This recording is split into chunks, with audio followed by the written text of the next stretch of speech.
Good afternoon. Welcome to Geography lesson. My name is Teacher Kutoi. We're going to revise the questions that I gave out, and it was a topic on mining.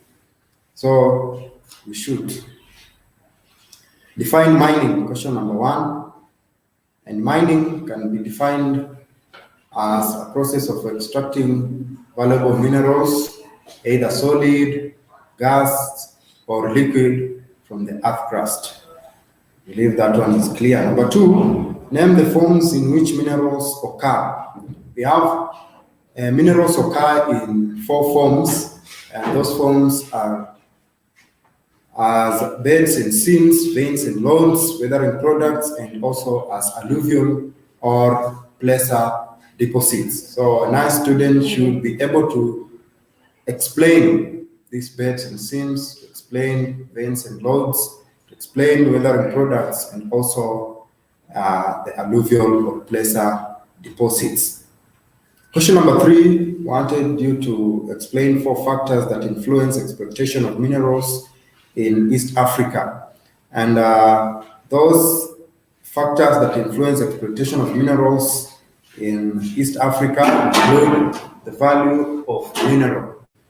The value of the mineral that is being mined. First of all, we need to consider the value. If the mineral has got no value, there's no need of mining the mineral. But if it has value, you can as well proceed. Number two, you also need to consider the size of the mineral deposit. You can have a given ore inside a given ore. What amount of mineral do you have in a given ore? So if you have a very big ore, but inside it you only have a few amount of mineral, then it will be very difficult to break the ore and reach the mineral. So the size of mineral deposit has also to be considered. The quality, you also need to consider the quality of the mineral. So if the mineral is of high quality, you can proceed and exploit it, or you can proceed and mine it. But if it has got no quality, then it means there is no need of proceeding with the exploitation. Technology is also another factor that influences exploitation of mineral. Countries which are developing have very low level of technology, which forces them to call the foreign nations so that they can help in the mining of the mineral or exploitation of the mineral. Transportation is also a factor that influences exploitation of minerals, and under this transportation, we're saying that those countries which are developing have poor roads and infrastructure in comparison to those that are developed. And if a mineral occurs closer to an ocean, it will be very easy to mine and transport it in comparison to that is in inland. So a mineral closer to an ocean, it's very easy to transport that mineral, because transport by sea is cheaper than transport by road. Capital, before mining a mineral, you also need to ensure that you have enough capital. And having enough capital means that if you use a given amount of money to mine a given mineral, when you sell that mineral, the amount that you get should exceed the one that you used as the capital. And other factors include factors like war. When we have war in a given area, then it will be very difficult to mine that mineral. So you need to, first of all, wait until there is no more war. For example, in Mombasa, where we have limestone mining, there is an area where the government let Europeans to mine limestone, but the ancestors or the old people in that area reached a time and went and started war with those foreigners, claiming that the land that is producing limestone was theirs. So it forced those foreigners to flee. Now, question number 4 was list 3 factors that should be considered before choosing the method of mining. We want to choose a method of mining. Which factors are we going to consider? First of all, how does the mineral occur? If it occurs as an alluvial product, then we shall use alluvial method of mining. If it occurs as a bed and seal, or if it occurs as vein and load, then we are going to use underground mining.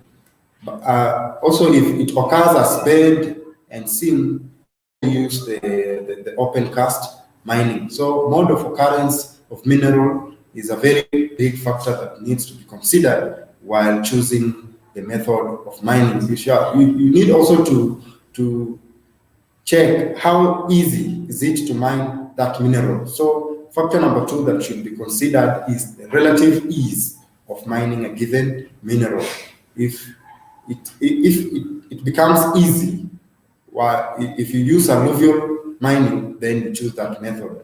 If it is easy to use underground method or open cast, you use that given method. And then lastly, you also need to consider the cost to be incurred.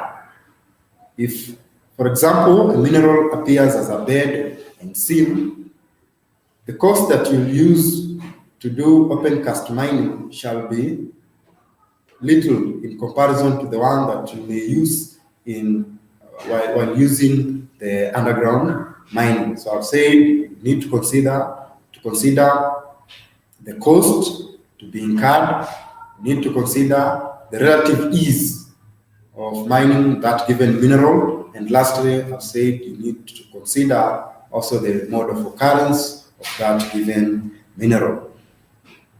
Question number 5 asked you to explain 3 effects of mining on the environment.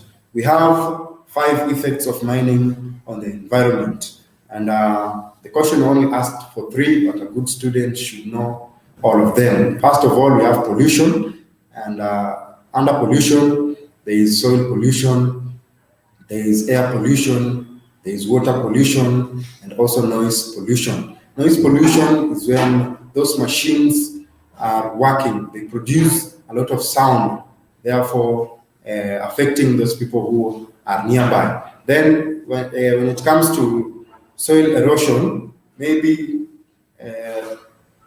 some chemicals are released into the soil.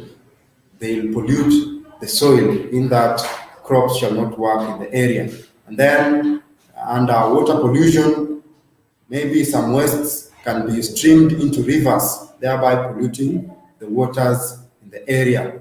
And when it comes to air pollution, maybe some toxic gases might be released by the machines used in the process of mining, and that will affect the air. Thereby, that is one of the negative effects of mining on the environment. Number 2 is land dereliction. The land that has been, for example, if a quarry has been established somewhere where mining has been going place, let's say, for example, coal mining or maybe maram and etc., that land shall not be good for farming or for building structures. So that is what we call land dereliction. Number 3, there is mass wasting, or we can also say landslides. So if mining has taken place in a slope, and then we have people living below the slope, that soil shall be made, or that land will be made very, very loose. And when it rains, there will be landslide. And then that will cause burying of people living below the slopes alive. It can bury the people, it can also bury the houses or people inside houses. Then we also have soil erosion. So after mining has taken place, the soil is made very, very easy to erosion. and when it rains, the soil can easily be eroded. Then, lastly, loss of biodiversity. A given plant that used to grow in a given area where mining has taken place, or a given animal which used to live in that area shall be forced to flee, because it cannot live in an area whereby that process of mining is taking place. So after they flee that area, we shall say there is loss of biodiversity. The plants that used to grow there shall not grow there again. Animals that used to live there shall not live there again, because their habitats have been destroyed. Question number 6, state and explain two problems facing gold mining in the Republic of South Africa. Number 1 is labor, and we are talking about labor because there has started a very high competition between those people, between labor produced by companies that mine gold and then other industries. So, for example, the Jokali industry has really grown in the Republic of South Africa, and this has led to lack of labor in the gold mines, because the gold mines, when you go to the gold mines, maybe what they are paid there is less than what they earn in the Jokali industry. Number 2 is water. Mining of gold, processing of gold, a lot of water is needed for processing of gold. So the government or the companies that mine gold have lacked water in some times, because they need a lot of water. So they must go at a higher cost looking for water, so that they can do the mining or the processing of gold. Another problem is the mine depth. The depths have gone so deep in that those people who used to go deep to dig the mineral can no longer go, because underneath we don't have oxygen, and underneath again the gold mines could collapse, resulting in death of the people or the miners. Question number 7 asked about benefits of soda ash mining to the economy of Kenya, and I asked for 5. So it read, give 5 benefits of soda ash mining to the Kenyan economy. And number 1 is it has led to urbanization. Magadi town has grown due to the mining of soda ash. Number 2, development of infrastructure. Roads have developed, railways have been made in Magadi town, is because of mining of soda ash. So it is a benefit to the economy of Kenya. Then we also have development of social amenities, hospitals, schools, and other social amenities have grown in Magadi town, and this is as a result of mining of soda ash in the Magadi town. We also have creation of employment. The local Maasai people are now employed in the mines, and this one has led to raising of their standards of living. Then we also have it earns the country foreign exchange. Then we proceed to number 8, which asks, apart from underground mining, list the other 2 methods of mining. We have 3 methods of mining. Now, underground mining has been listed for us. So what we need to list is the other 2, and that is open cast mining. Then we have alluvial mining. Then number 9, these 2 types of underground mining. We have 4 types of underground mining. The question asks you to give 2. So the 2 can say drift or adit method. We also have solution method. You can say drilling method, and we also have the shaft method. Then number 10, and the last question, Name 3 major oil producer countries in the Middle East. Name 3 major oil producer countries in the Middle East. So Middle East produces a lot of oil to the world. In fact, it is the leading